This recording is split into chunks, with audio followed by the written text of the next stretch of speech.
Hello friends, good morning सभी को।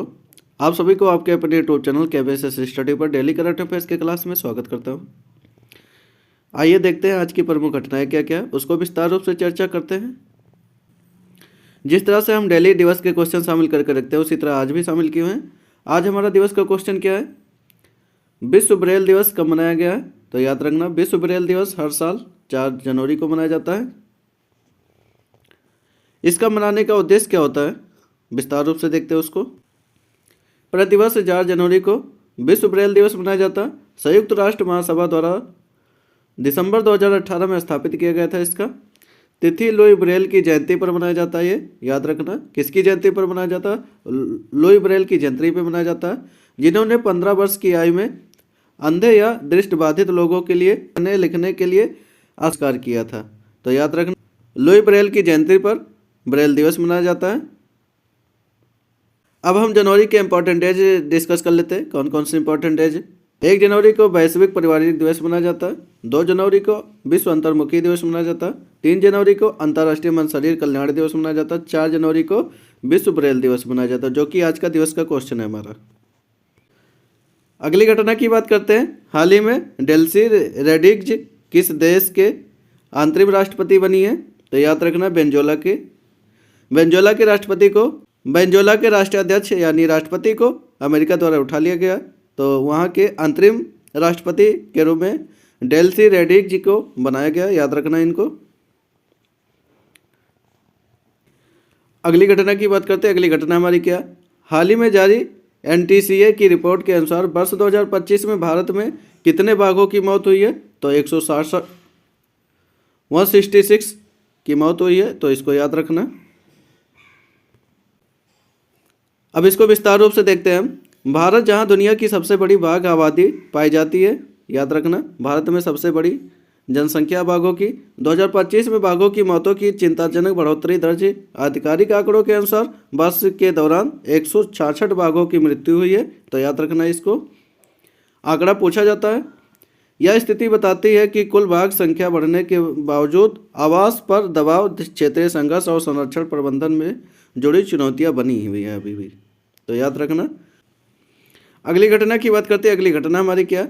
हाल ही में वित्त वर्ष 2026 में भारत के निवेश चार्ट में सर्वोच्च स्थान किस राज्य को प्राप्त हुआ है? तो याद रखना, ये आंध्र प्रदेश को प्राप्त हुआ है। सबसे ज़्यादा निवेशक आंध्र प्रदेश शिफ्ट हो रहे हैं।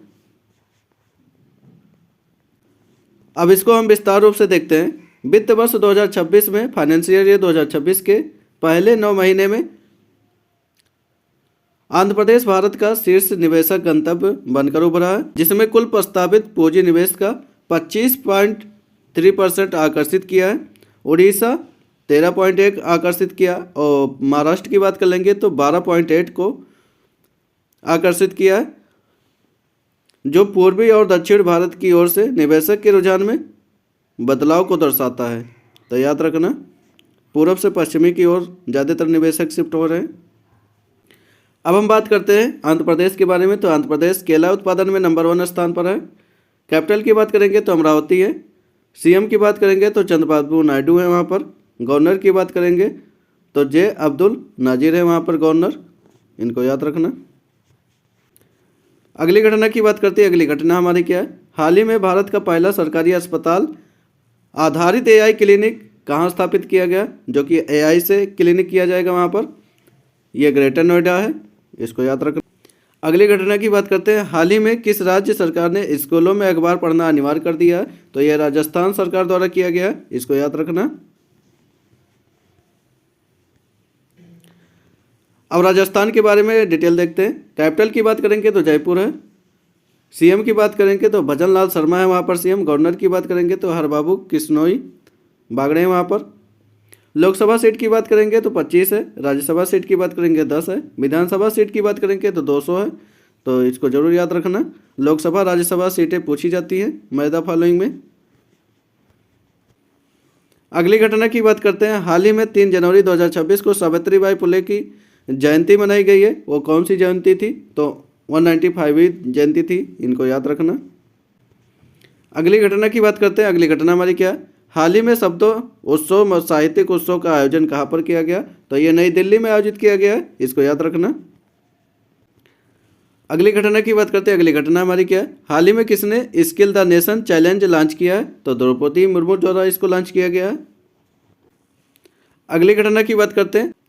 हाल ही में सदानंद दाते किस राज्य के नए डीजीपी के रूप में बने हैं? तो महाराष्ट्र के नए डीजीपी के रूप में बन गए हैं इनको। अगली घटना की बात करते हैं। अगली घटना हमारी क्या है, हाल ही में सदानंद दाते किस राज्य के नए डीजीपी बने हैं? तो महाराष्ट्र के नए डीजीपी बने हैं, इनको याद रखना।